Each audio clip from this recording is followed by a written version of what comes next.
मां हूं, धरती मां। महानता का मार्ग सरल नहीं होता। महानता को प्राप्त करने के लिए त्याग और धैर्य की शक्ति आवश्यक है। संसार में जितने महान व्यक्तित्व हुए हैं, वे फूलों की सेज पर नहीं पले। उन्हें कांटों भरी राह पर चलना पड़ा है। उन्हें महलों का सुख तज कर वीरानों में भटकना पड़ा है। प्रहलाद को भी महान बनना है, सो उसे भी ये सब सहना है, ये सब झेलना है। हिरण्यकशिपु अहंकार के हाथों ये भी भूल बैठा है कि प्रहलाद उसी का पुत्र है, उसी का रक्त है। किंतु क्या हिरण्यकशिपु प्रहलाद की महानता का रास्ता रोक सकता है? क्या प्रहलाद का धैर्य हिरण्यकशिपु के अहंकार से हार मान सकता है? पुत्र के विश्वास और पिता के अहंकार के इस युद्ध में अभी कितने मोड़ आएंगे, मैं इसे बहुत ध्यान से देख रही हूं।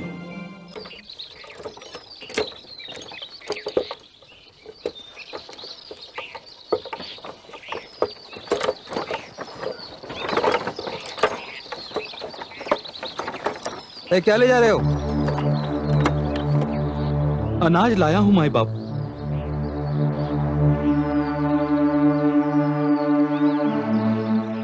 ए बालक, कौन है तू? ओम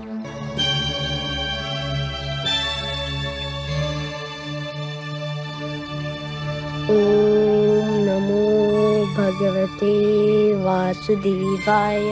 ये तुम्हारी गाड़ी में कैसे आए? मुझे कुछ पता नहीं। ये बालक मेरी गाड़ी में कहां से आया, कैसे आया, मुझे कुछ मालूम नहीं। क्या तुम जानते नहीं? ये राजकुमार प्रहलाद हैं। तुमने इन्हें शरण देकर जघन्य अपराध किया है। मेरी बात का विश्वास कीजिए सैनिकों, मुझे कुछ पता नहीं ये मेरी गाड़ी में कैसे आ गए।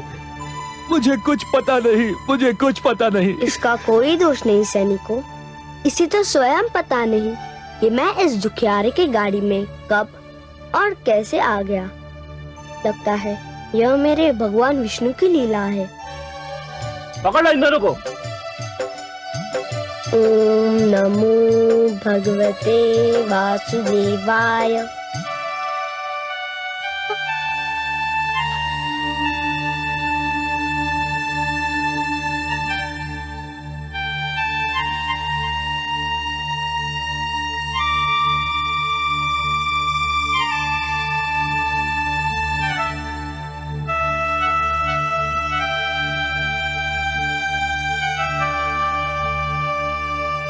महारानी जी, महारानी जी, महारानी जी, बहुत शुभ समाचार है। क्या समाचार है? राजकुमार प्रहलाद जीवित और सुरक्षित हैं। क्या? कहाँ है वह? कहाँ है मेरा पुत्र? उन्हें एक किसान की गाड़ी में पाया गया। भगवान हिरण्यकशिपु के सैनिक उन्हें और किसान को लेकर भगवान के समक्ष गए हैं। तो फिर क्या लाभ? वे उसे फिर मार डालने की चेष्टा करेंगे। परंतु ये क्या कम है महारानी कि राजकुमार के प्राण बच गए हैं। ऊंचे पर्वत से गिरकर कौन बचता है? तू सच कह रही है चित्रा। अब मुझे भी अपने पुत्र के विश्वास पर विश्वास होने लगा है। मेरा पुत्र सच्चा है। मुझे उसके पास जाना चाहिए, मुझे उसके पास जाना चाहिए।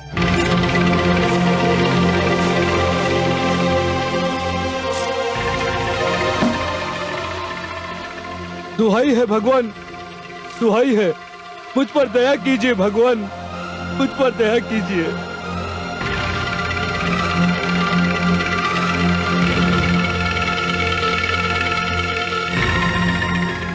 हे सर्वशक्तिमान, देखिए ये सैनिक मुझ पर कैसा अन्याय कर रहे हैं। मुझे पता नहीं मेरी गाड़ी में ये बालक कब और कैसे आया, और ये लोग कह रहे हैं कि ये आपका पुत्र राजकुमार प्रहलाद है और मैंने इसे शरण देकर जघन्य अपराध किया है। मुझ पर दया कीजिए भगवान, मुझ पर दया कीजिए, दया कीजिए भगवान, मुझ पर दया कीजिए।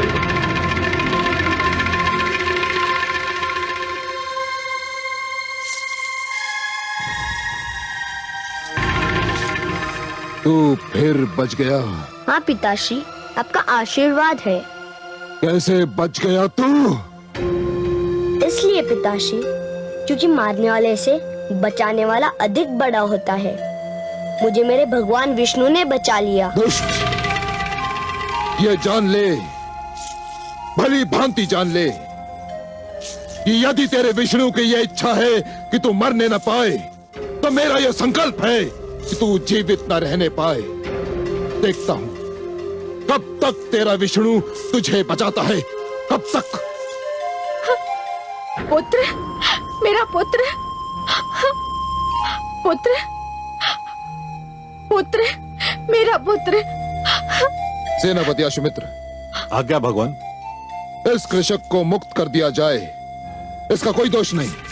भगवान हिरण्यकशिपु की जय।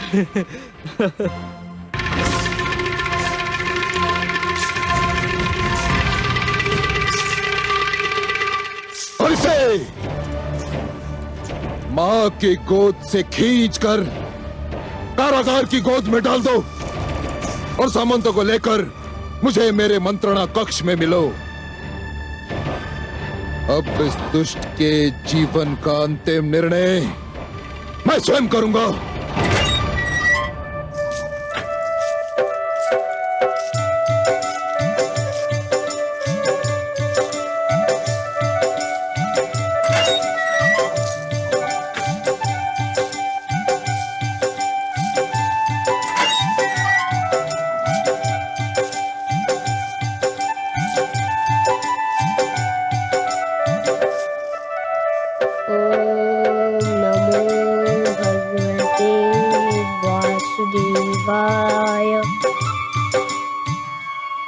देख लिया आपने क्या किया हिरण्यकशिपु ने।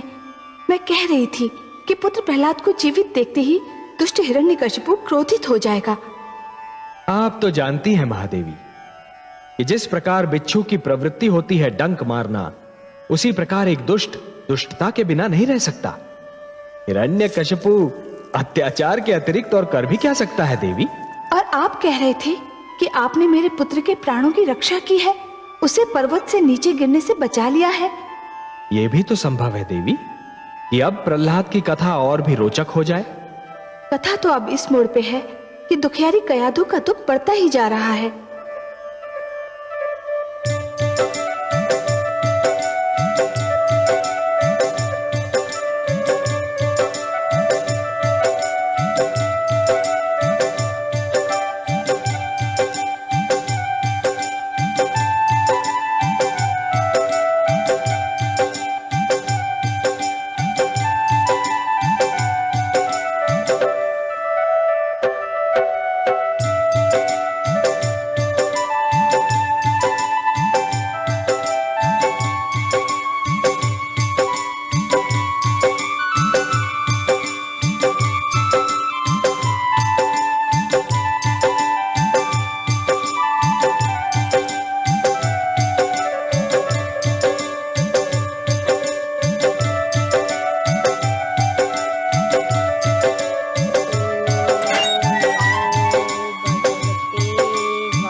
वासुदेवाय।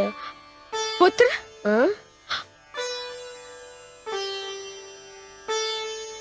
माते आप? हाँ पुत्र। आपको यहाँ नहीं आना चाहिए था। यदि पिताश्री को पता चल गया तो वो तुम पर क्रोधित होंगे। क्या करूं पुत्र, मेरे तो प्राण संकट में है। पति की क्रोध की भी चिंता है और पुत्र का प्रेम चैन नहीं लेने देता। पुत्र, क्या तुम्हें अपने जीवन से प्यार नहीं? क्यों नहीं माते, जीवन तो ईश्वर का सबसे अनुपम उपहार है। जीवन किसे प्यारा नहीं होता। जीवन में सबसे प्यारा स्वयं जीवन ही होता है। तो फिर तुम मान क्यों नहीं लेता?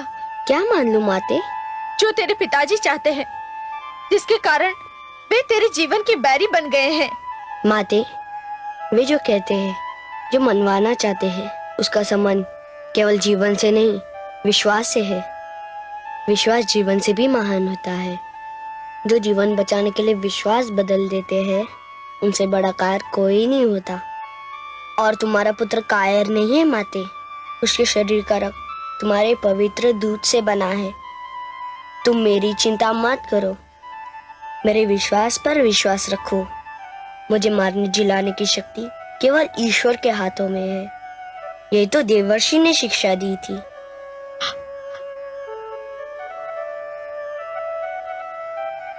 बहुत देर हो गई महारानी जी।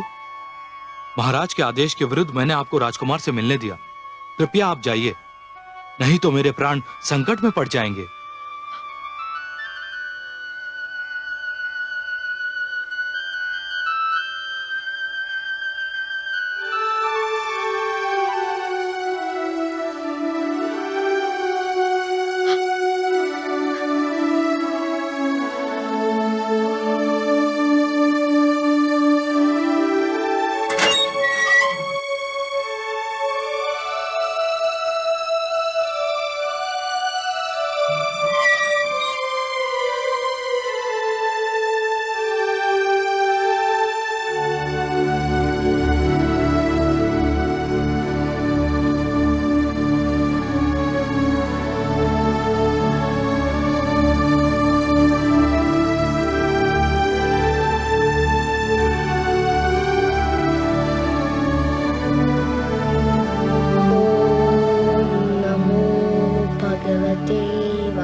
स्वामी, स्वामी,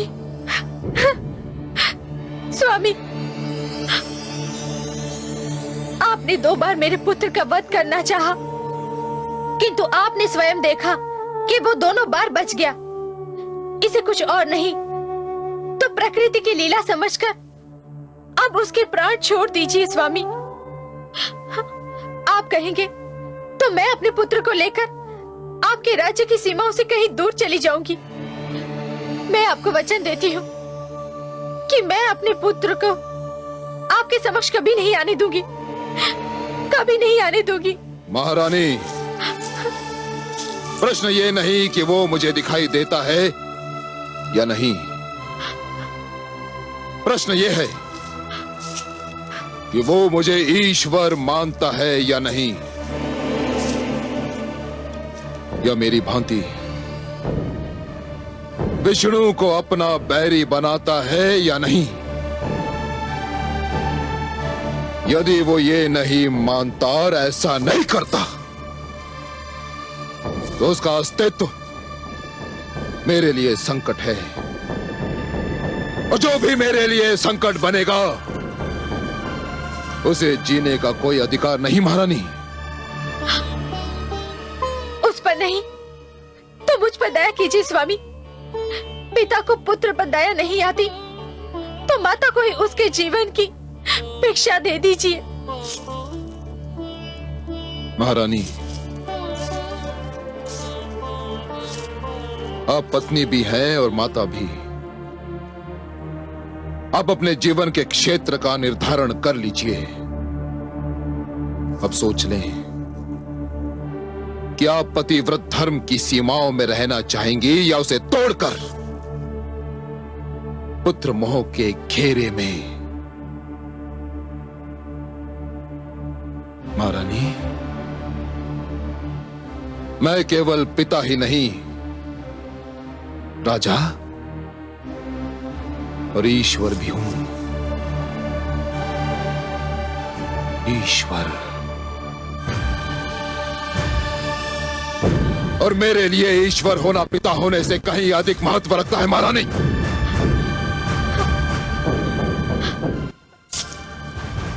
मैं एकांत चाहता हूं।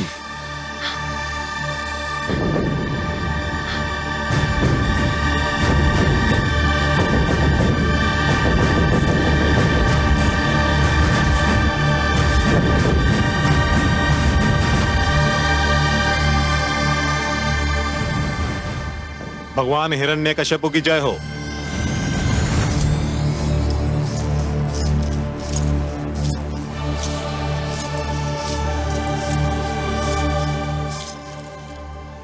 भगवान, मेरी तो बुद्धि ही कार्य नहीं कर रही। मैंने स्वयं राजकुमार को परस से नीचे फेंका था। संयोगवश वो धरती पर गिरने के स्थान पर एक किसान के अन्न से लदी हुई गाड़ी में आ गिरा और उसके प्राण बच गए। संयोग नहीं था, ये भी विष्णु का दुष्कर्म था। उसी ने प्रहलाद के प्राणों की रक्षा की है। सौर भानु, ऐसे संयोग मेरी सत्ता और ईश्वरत्व के लिए चुनौती है।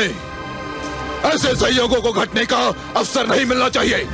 ये संयोग इसलिए घटा है, जो कुछ हुआ वो आपकी दृष्टि से दूर हुआ, पर अब ऐसा नहीं होगा, क्योंकि आपके हाथों में प्रहलाद आ गया है।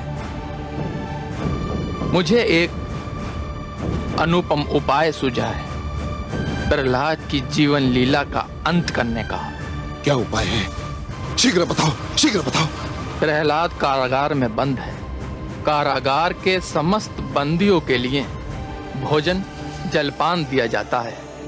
कल जब प्रहलाद को जलपान दिया जाएगा तो मैं वहां उपस्थित रहूंगा और उसके जलपान में एक ऐसा विष घोल दूंगा जो उसकी जीभ से छूते ही उसकी मृत्यु का कारण बन जाएगा।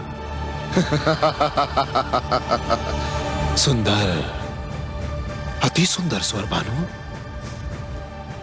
क्या तुम्हें पूर्ण विश्वास है कि दुष्ट प्रहलाद इस विष के प्रभाव से भी बच नहीं पाएगा? कदापि नहीं बच पाएगा प्रभु, कदापि नहीं बच पाएगा।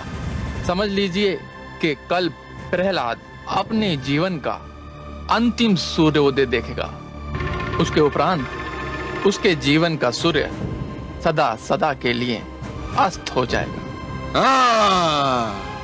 भगवान हिरण्यकश्यप की जय हो।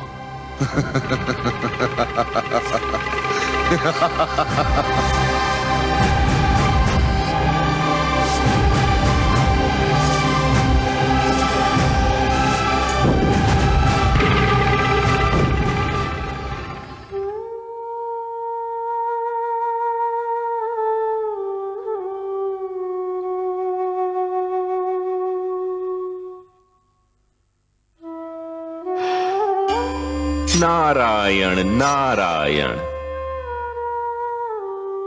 हे देवर्षि, मेरा पुत्र सकुशल तो है? अभी तक तो है माते, पर कल क्या होगा ये कोई नहीं कह सकता। क्यों? अब दुष्ट हिरण्यकश्यप कौन सा षड्यंत्र रच रहा है मेरे पुत्र के विरुद्ध? माते, हिरण्यकश्यप अब स्वरभानु के परामर्श पर चल रहा है। और क्या परामर्श दिया है उस दुष्ट ने? सत्य कहा आपने माते, दुष्टों के परामर्श भी दुष्ट होते हैं। स्वरभानु ने परामर्श दिया है कि प्रहलाद के भोजन में विष मिला दिया जाए। जैसे ही प्रहलाद भोजन करेगा, विष के दुष्प्रभाव से वह दम तोड़ देगा। नहीं, ये असंभव है। ऐसा नहीं हो सकता। मैं उसे ऐसा कदापि नहीं करने दूंगी।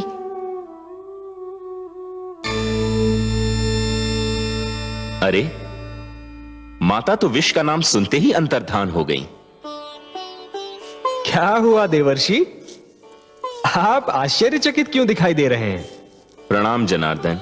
प्रणाम। मैं तो माता को यह सूचना देने आया था कि हिरण्यकश्यपु पुत्र प्रहलाद के वध की योजना बना रहा है, पर माता तो अंतर्धान हो गई। मैं सब देख चुका हूं देवर्षि, परंतु वह मूर्ख हिरण्यकश्यपु क्या जाने कि प्रहलाद के जीवन की योजना तो स्वयं आदि प्रजापति ब्रह्मा बना चुके हैं। उससे तो केवल अपने जीवन के विषय में सोचना चाहिए देवर्षि। पर उसे तो मेरे पिताश्री ब्रह्मा ने पहले ही जीवन का दान दे दिया है। पात्र और अधरों के बीच यूं तो दूरी बहुत कम होती है देवर्षि, पर पात्र के अधरों तक पहुंचने के बीच बहुत कुछ हो सकता है ना। पर माता अचानक चली कहां गई? आपकी माता ममता के बिना रह नहीं सकती, और ममता की भावना चिंता के बिना रह नहीं सकती। विष का नाम सुनते ही मन में भोले शंकर की स्मृति जाग उठी होगी। गई होंगी उन्हीं के पास। नारायण नारायण।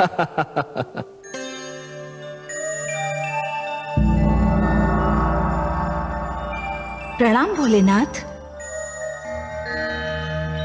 प्रणाम महादेवी।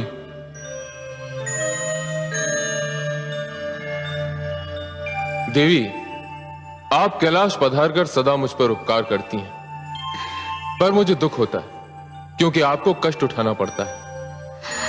आपको जब कभी मेरी सेवा की आवश्यकता हो, आप मुझे ही बुला लिया करें। मैं आपके स्वभाव से परिचित हूँ भोलेनाथ। मैं जानती हूँ आप कितने उदार, कितने महान हैं, किंतु विधान ये है कि प्यास व्याकुल करे तो प्यासे को ही झरने के पास जाना पड़ता है। परंतु देवी, मैं तो वो झरना हूं जो सदा प्यासे के पास जाने के लिए व्याकुल रहता है। इसीलिए तो सब आपको आशुतोष और दानी कहते हैं। देवी, मैं आपके कैलाश पधारने का कारण जान सकता हूं? हे भोलेनाथ, सृष्टि में विष की जानकारी आपको सबसे अधिक है। विष के प्रभाव को रोकना केवल आप ही जानते हैं। मैंने अपनी आंखों से आपको हलाहल पान करते हुए देखा था। हाँ देवी, पर विष के प्रति आपकी रुचि का कारण क्या है? हे नीलकंठ, दुष्ट हिरण्यकशिपु मेरे पुत्र प्रहलाद को विष भोजन में देकर मारना चाहता है। मारना चाहता है? किसी के प्राण लेने का अधिकार उसे किसने दे दिया? हिरण्यकशिपु किसकी सुनता है? वो मेरे वासुदेव का बैरी है और उसका पुत्र उनका परम भक्त। बस इसी कारण स्वर भानु के परामर्श पर कल प्रातः काल उस बालक के भोजन में विष मिलाने की योजना बनाई गई है। और विष इतना प्रभावशाली है कि जीभ से छूते ही मेरे पुत्र के प्राण पखेरु उड़ जाएंगे। विष से रक्षा आपका क्षेत्र है नीलकंठ, इसलिए याचना लेकर मैं आपके पास आई हूँ। आप प्रस्थान कीजिए देवी, आपने कह दिया है, मेरे लिए यही पर्याप्त है। अब आप सब कुछ मुझ पर छोड़ दीजिए और आप स्वयं चिंता करना छोड़ दीजिए। हे शिव शंकर, हे महादेव, हे भोलेनाथ, हे नीलकंठ, आपको कोटि कोटि प्रणाम, कोटि कोटि धन्यवाद।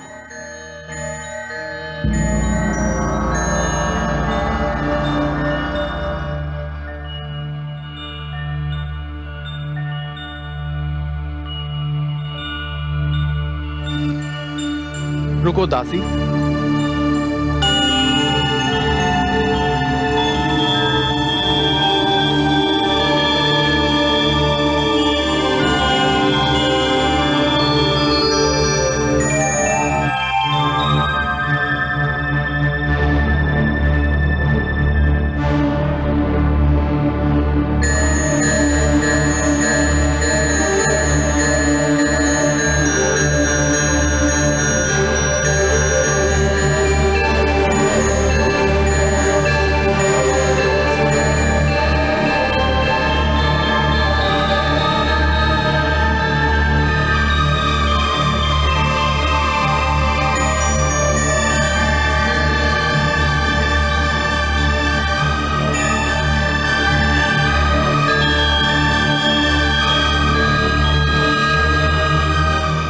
अब ले जाओ। ठहरो, मैं भी तुम्हारे साथ चलती हूँ। क्यों? मेरा पुत्र कारागार में है, मैं कुछ और नहीं कर सकती, तो क्या अपने पुत्र को अपने हाथों से भोजन भी नहीं करा सकती? तो ये क्यों नहीं कहती कि तुम इसी बहाने अपने पुत्र से मिलना चाहती हो? पुत्र तो वो आपका भी है स्वामी, आप इसे माने या ना माने, किंतु यदि मैं उसे मिलना चाहूँ या देखना चाहूँ तो क्या ये कोई अनहोनी बात होगी? क्या आप संसार की किसी ऐसी माँ को जानते हैं जो अपने पुत्र से मिलने के लिए या उसे देखने के लिए व्याकुल न रहती हो?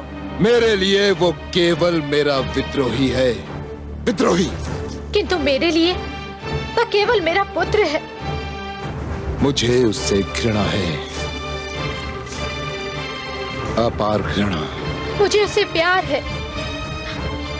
पिता पुत्र से क्रोधित हो सकता है, उसके प्रति कठोर और निर्दयी हो सकता है, पर माँ के मन में अपने पुत्र के प्रति स्नेह के अतिरिक्त और कुछ हो ही नहीं सकता।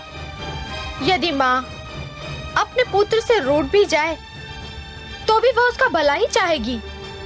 मुझे अपने पुत्र के लिए एक छोटे से स्नेह प्रदर्शन से ना रोकिए स्वामी। मुझे उसे अपने हाथों से भोजन कराने की अनुमति दीजिए। ठीक है, मुझे आपकी विनती स्वीकार है, किंतु उसे भोजन करा के शीघ्र लौट आइएगा। जाइए। चलो दासी।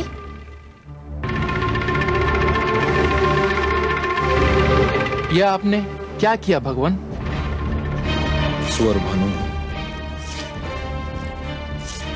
मैं माता के अधिकारों का हनन नहीं कर सकता था, किंतु तुम वहां जाओ और देखो कि क्या हो रहा है, और शीघ्र लौटकर मुझे प्रहलाद की मृत्यु का समाचार दो। जाओ। जो आज्ञा भगवान।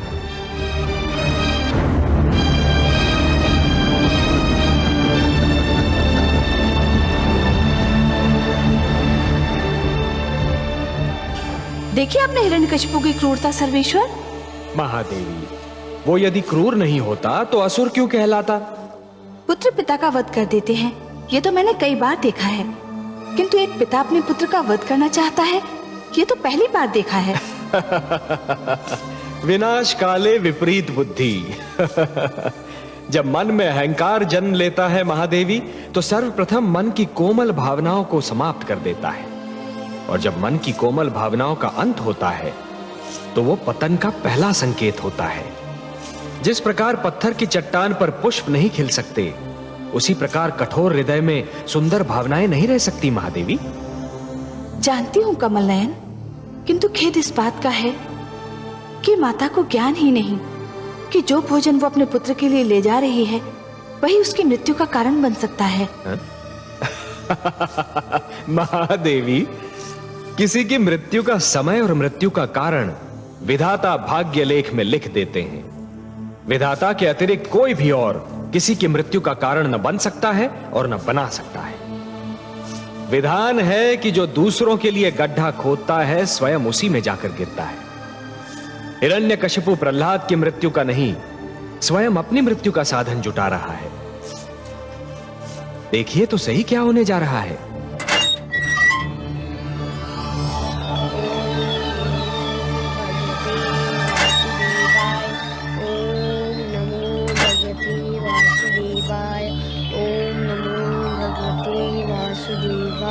पुत्र प्रहलाद, नमो भगवते वासुदेवाय। प्रणाम माते।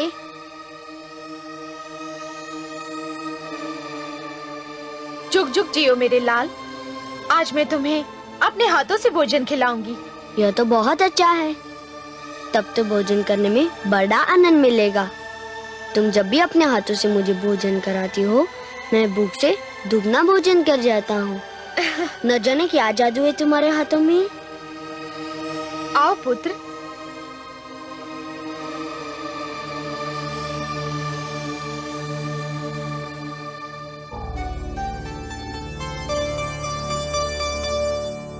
बड़ी कठिनाई से तुम्हारे पिताजी ने तुम्हें मुझे अपने हाथों से भोजन कराने की अनुमति दी है।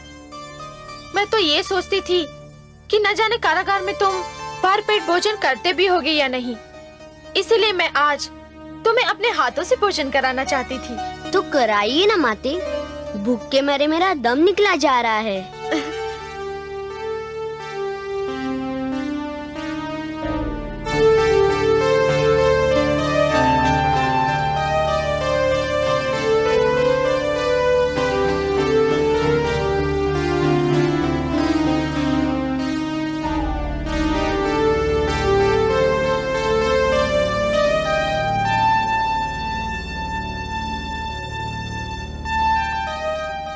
पुत्र, भोजन कैसा है?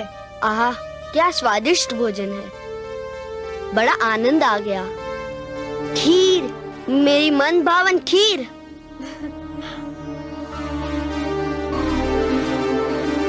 माते, खीर तो बड़ी स्वादिष्ट लग रही है।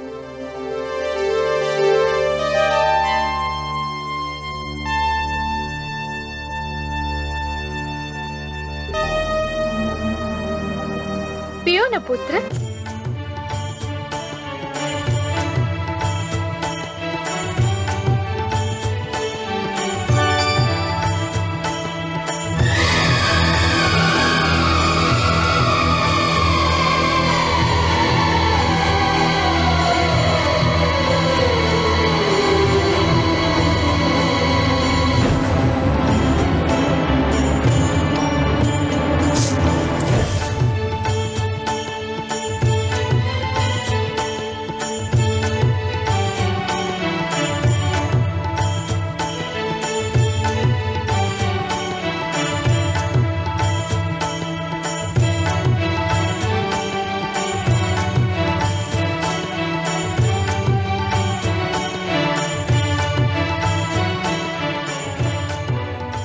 राजकुमार ने भोजन कर लिया? हाँ, किंतु उन्हें तो कुछ नहीं हुआ। वो तो सारी खीर जल की भांति पी गए। क्या? तुम्हारे पिताजी ने कहा था कि तुम्हें भोजन खिलाकर मैं तुरंत लौट आऊं, किंतु तुम्हें छोड़कर जाने को मेरा मन नहीं कर रहा है। माते, आप जाइए। मैं नहीं चाहता कि मेरे कारण आपको पिताश्री का क्रोध झेलना पड़े।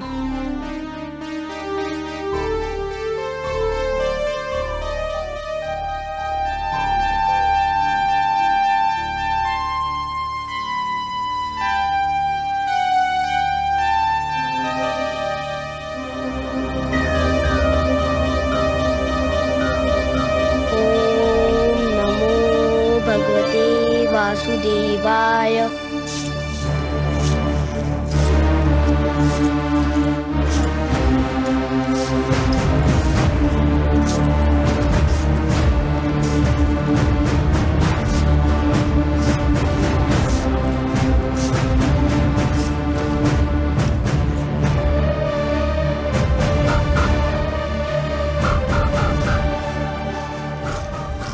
स्वामी, मैं किन शब्दों में आपको धन्यवाद दूं? धन्यवाद? किस बात के लिए धन्यवाद महारानी? आज कितने दिनों पश्चात मुझे अपने पुत्र को भोजन कराने का सुअवसर मिला। मैं बहुत प्रसन्न हूँ स्वामी। यदि आपका मन नापसंद तो मैं आज न अपने पुत्र से मिल पाती, न उसे भोजन करा पाती। उसने खीर पी? हाँ स्वामी, खीर तो उसका मनभावन पकवान है।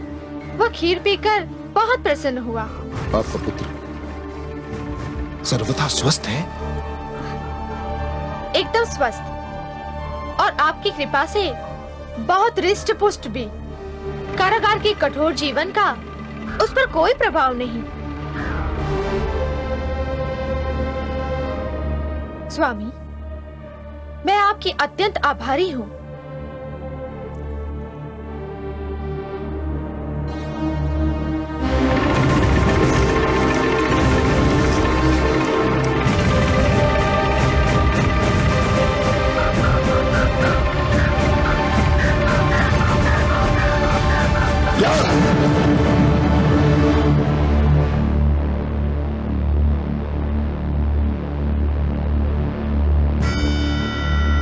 महारानी की जय हो।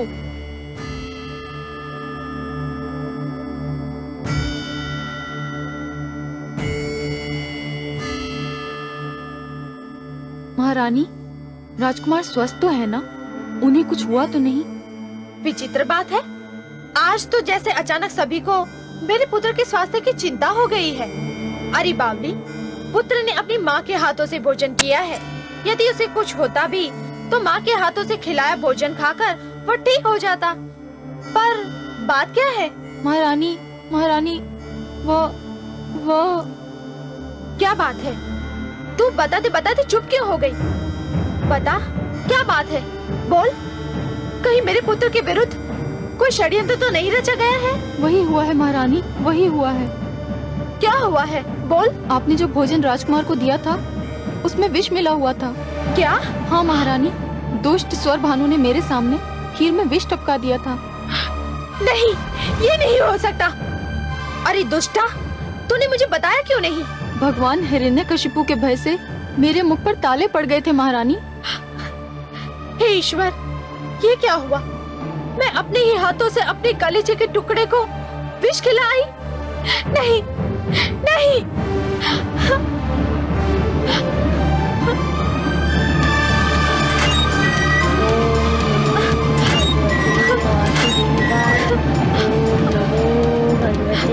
वासुदेवाय। पुत्र, पुत्र, नमो भगवते वासुदेवाय। क्या हुआ माते? पुत्र, तू बिल्कुल ठीक तो है ना? मेरे साथ आपका आशीर्वाद है, मुझे क्या हो सकता था? मेरा पुत्र, हे भगवान, आपका लाख लाख धन्यवाद। मेरे पुत्र को कुछ नहीं हुआ, कुछ नहीं हुआ मेरे पुत्र। क्या बात है माते? तूने जो खीर पी थी उसमें दुष्ट स्वर भानु ने विष मिला दिया था। मेरे तो प्राण पखेरु उड़ गए थे पुत्र, परंतु तू बच गया। तुझे कुछ नहीं हुआ मेरे पुत्र, तेरे विश्वास ने तुझे बचा लिया। माते, मैंने विष्णु भक्ति का कवच पहन रखा है, मुझे मेरे भगवान विष्णु ने बचा लिया। तुम पिताश्री के भय से कह नहीं पा रही हो, किंतु तुम भली भांति जानती हो कि कौन मेरी रक्षा कर रहा है, कौन मुझे बार बार बचा रहा है। तुम भले अपने मुख से नाम ना लो, पर मैं बार बार उसी का नाम लूंगा, विष्णु विष्णु विष्णु। ओम नमो भगवते वासुदेवाय।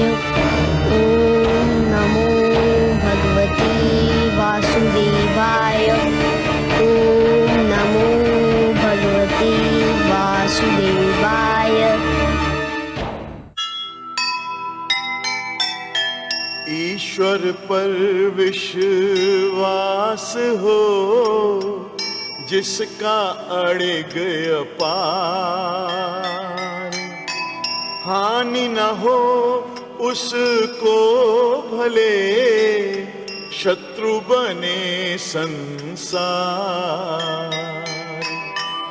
एक न पापी की चले, कर ले लाख उपाय, जिसे बचाए वह उसे विष भी मार न पाए, विष भी मार न पाए। जो सुने